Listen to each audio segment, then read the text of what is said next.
C'est une véritable pirouette de la part des députés algériens, une véritable volte-face de la part de l'Algérie qui a renoncé officiellement depuis hier, le 9 mars 2026, à demander ou à exiger des excuses officielles de la part de la France pour ces crimes de son passé colonial. L'Algérie aussi renonce à l'exigence des réparations financières. Cette loi algérienne avait exigé aussi des excuses officielles de la part de l'État français auprès du peuple algérien. Mais bon, Laurent Nunez est passé par là, les relations se sont améliorées avec la France, il ne s'agit plus de demander des excuses ni des indemnisations. Voilà, nous avons l'exemple type de la grande hypocrisie du régime algérien et de son déshonneur. Pourquoi c'est du déshonneur? Parce que nous avons utilisé l'histoire de nos ancêtres, de nos martyrs, de nos moudjahidines. On a utilisé l'histoire de la guerre de libération nationale comme un outil de chantage et de marchandage avec la France. Et c'est ça ce qui est honteux, ce qui est grave.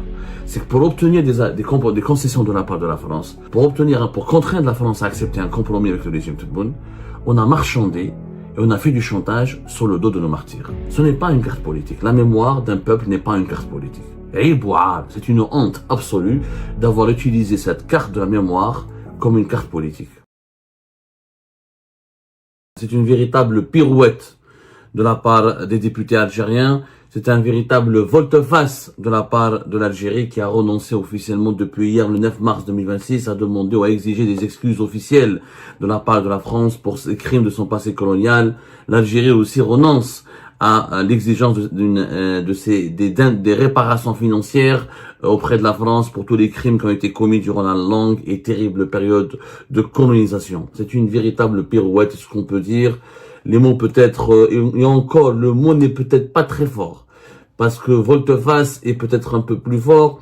Pirouette ou une volte-face, c'est la même chose. Ça ne suffit pas pour décrire l'incroyable retournement de situation dont vient de faire preuve l'Algérie. C'est vraiment pas l'Algérie, c'est beaucoup plus ses dirigeants.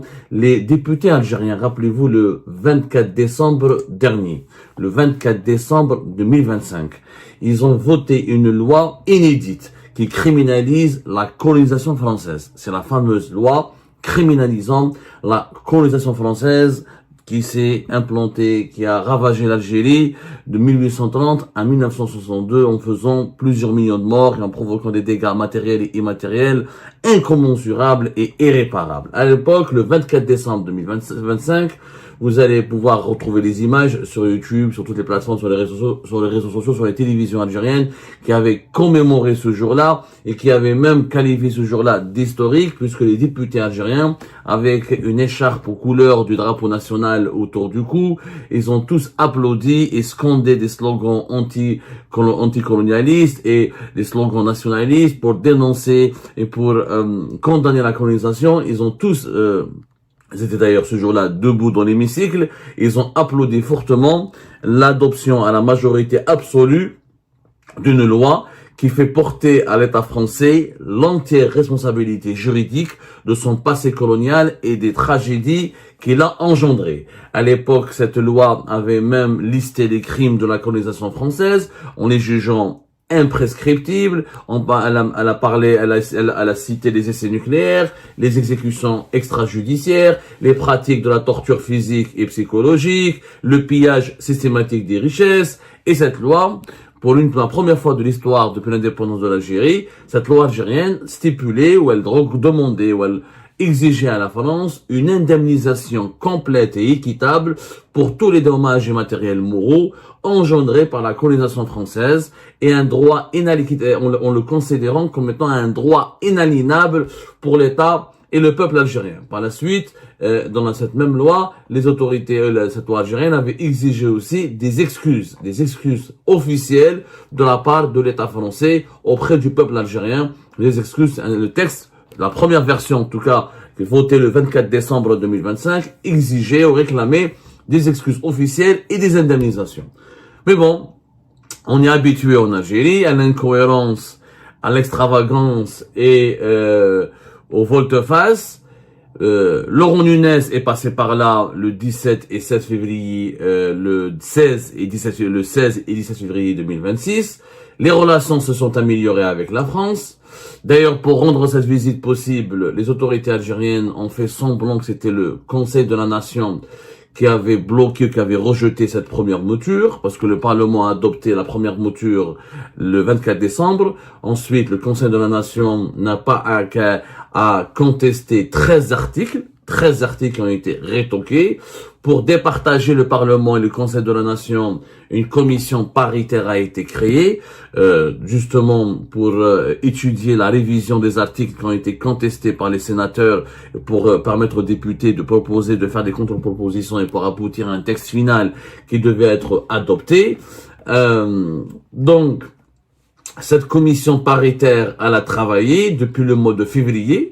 D'ailleurs, au mois de février, avant même l'arrivée de Laurent Nunez, le ministre français de l'Intérieur, elle avait rédigé un rapport qui date du 19 février 2026, dans lequel cette commission paritaire chargée d'harmoniser les positions du Parlement, à savoir l'Assemblée nationale en Algérie, du Conseil de la Nation, qui est l'équivalent du Sénat, elle avait proposé des modifications fondamentales et radicales aux articles qui causaient problème. Les principaux articles qui causaient problème sont les articles qui demandent des excuses ou donc qui permet à l'État, l'article qui permet à l'État algérien d'exiger ou de réclamer des excuses officielles à l'État français, et le fameux article qui réclame des indemnisations financières. À la fin, il y avait 13 articles, c'est les articles 1, 5, 7, 9, 10, 15, 16, 17, 18, 20, 21, 25 et 26 qui ont été discutés, qui ont été amendés, parce que ce sont les articles qui ont fait l'objet de désaccords entre les parlementaires et les sénateurs.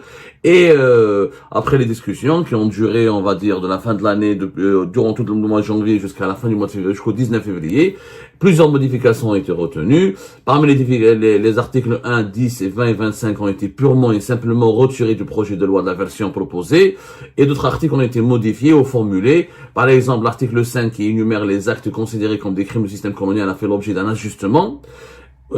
Alors que la commission aussi paritaire, elle a modifié aussi l'article 7 relatif avec la collaboration, parce qu'il y avait un article, l'article 7 dans la version de la loi qui a été adoptée par le Parlement algérien le 24 décembre 2025, qui considérait comme haute trahison toute forme de collaboration avec les forces coloniales à l'époque pour qualifier les harkis. Le mot haute trahison a été enlevé, le mot haute a été enlevé, on a gardé le mot trahison.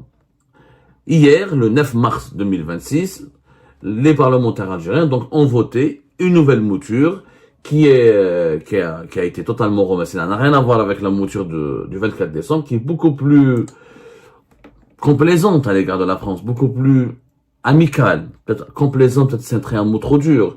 En tout cas, qui est beaucoup plus amicale à l'égard de la France, puisque il ne s'agit plus de demander des excuses, ni des indemnisations, et le mot haute trahison a été, on va dire, atténué. On ne parle que de trahison. Le texte a été adopté hier, le lundi 9 mars, et officiellement la loi sur la criminalisation, la loi criminalisant la colonisation française a été, donc elle est officiellement mise en vigueur. Qu'est-ce qui n'a pas changé? Pour les mots excuses, le mot 9, l'article 9, dans lequel figurait le mot excuse, il a complètement changé la version. L'article a été complètement reformulé. L'État algérien maintenant, il est écrit dans la nouvelle loi la nouvelle version de la loi qui a été adoptée hier, que l'État algérien n'œuvre pas pour obtenir des excuses de la part de la France, mais il œuvre par tous les moyens et outils juridiques et judiciaires dans un cadre qui garantit la reconnaissance officielle par l'État français de son passé colonial. On parle plus d'excuses, on parle des reconnaissances officielles.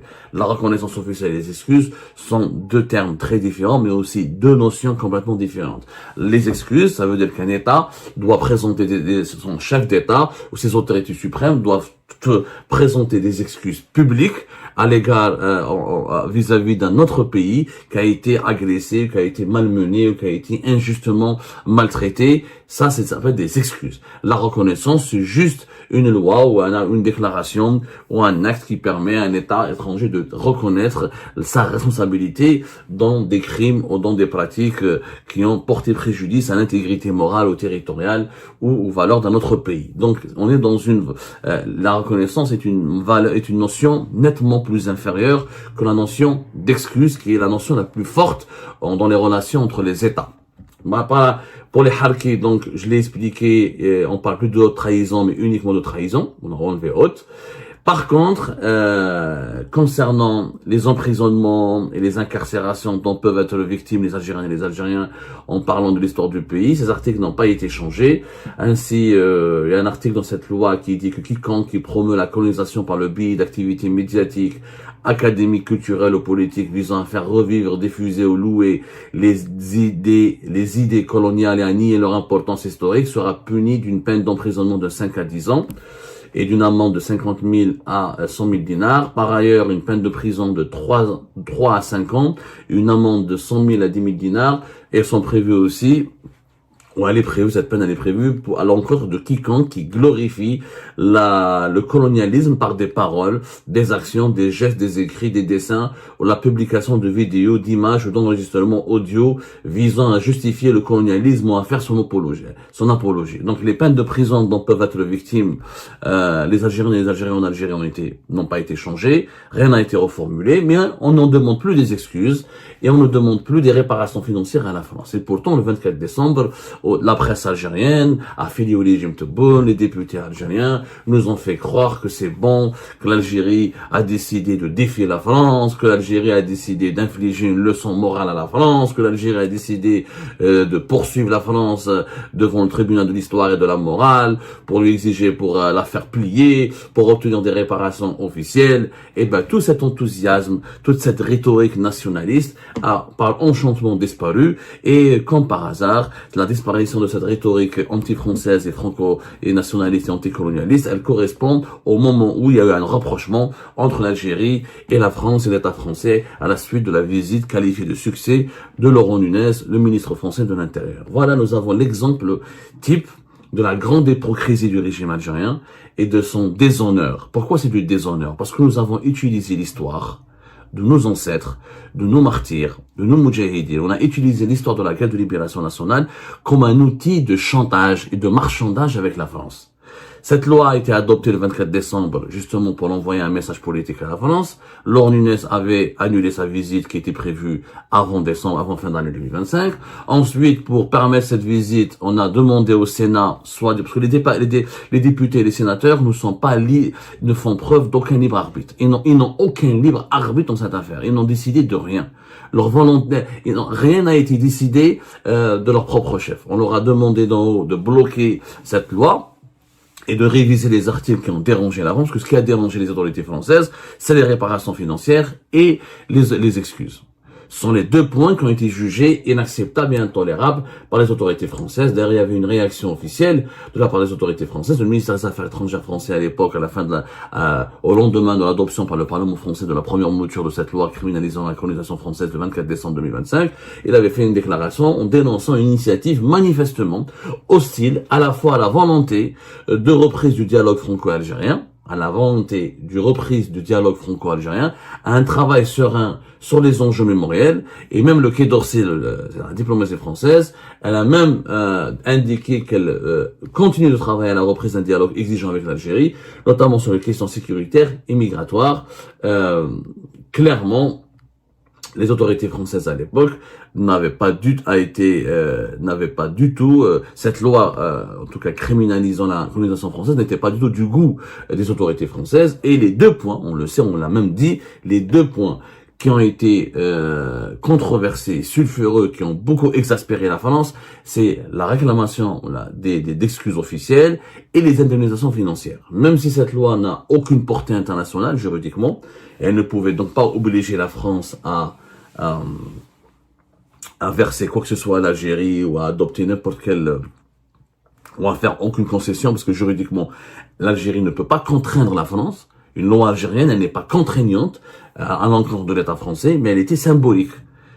Que l'Algérie, qui était la reine des colonies françaises, qui était la plus importante des colonies françaises, qui était le joyau de l'empire colonial français, ose demander des excuses et des réparations financières, c'était un moment de rupture symbolique et c'était une déchirure pour la mémoire de la France et ça pouvait être une humiliation pour la France. Eh ben, on a utilisé les dirigeants algériens. On savait, Abdelmajid Tebboune, son régime savait qu'ils pourraient négocier, qu'ils pourraient utiliser la carte de l'histoire et de la mémoire pour ramener la France autour de la table des négociations. Et ça a réussi, puisque dès que ce projet de loi a été gelé par le Sénat, au mois de février, Monsieur Laurent Nunez était venu à Alger et tout s'est bien déroulé. Et même, je vous le donne, l'information, Laurent Nunez avait même, je vous le confirme, j'ai vérifié cette information, les fameux privilèges, je dis bien les fameux privilèges, qui ont été suspendus par le gouvernement français à l'époque de Bruno Retailleau, à savoir l'exemption de visa,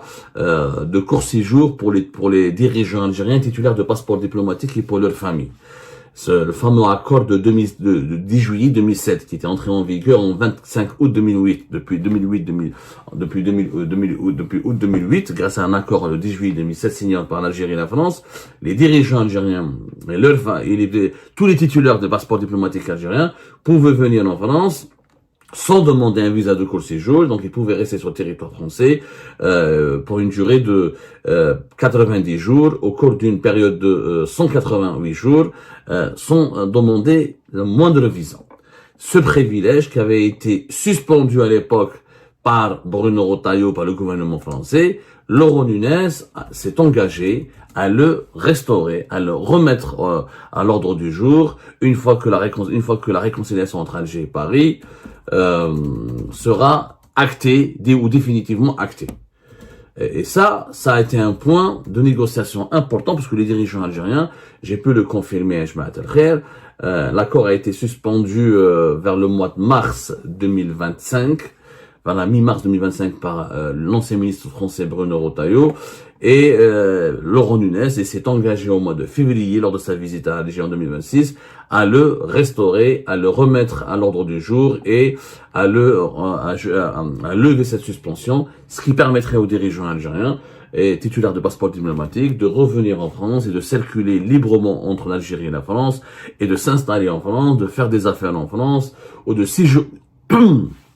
séjourner en tout cas très librement en France 2-3 fois par an sans aucune exigence de visa, et depuis la France ils peuvent naturellement circuler, vous l'avez bien compris, dans l'ensemble de l'espace Schengen. Donc il est clair que le régime Tebboune a utilisé l'histoire de notre pays, l'histoire douloureuse de notre pays, comme un outil de marchandage. Et c'est ça ce qui est honteux, ce qui est grave.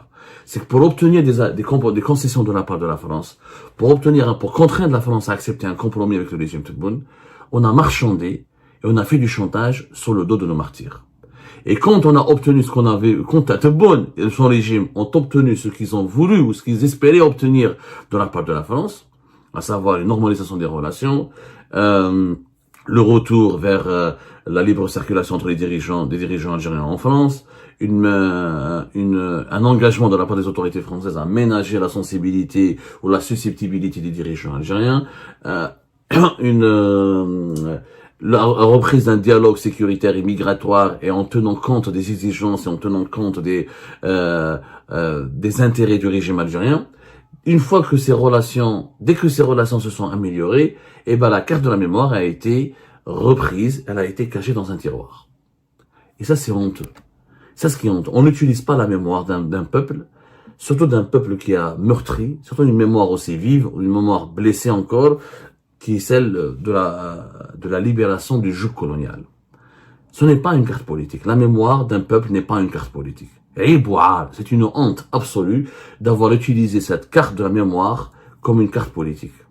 C'est bon, maintenant on reparle avec la France, maintenant il n'y a plus de Bruno Retailleau, il y a des élections présidentielles l'année prochaine en France, là le régime algérien il a des agendas, il a des intérêts mercantiles, des intérêts individuels de la part des dirigeants algériens, il a une feuille de route qu'il veut défendre, donc il n'a pas besoin d'emmerder la France ou de la bousculer sur le plan de la mémoire ou sur le plan de l'histoire. C'est pas la peine de crimer, c'est pas la peine de demander des excuses, ce n'est plus la peine de demander des réparations financières. Ça, moi je trouve ça indigne. Je sais pas ce que vous en pensez, mais en tout cas, moi je trouve ça particulièrement dégueulasse. Parce qu'encore une fois, la mémoire de la guerre de libération nationale concerne des millions d'Algériens et d'Algériens qui ont perdu leurs proches, qui ont perdu leur vie, qui ont été torturés, qui ont été réduits au statut d'indigènes, qui ont été ostracisés, qui ont été persécutés, qui ont été opprimés.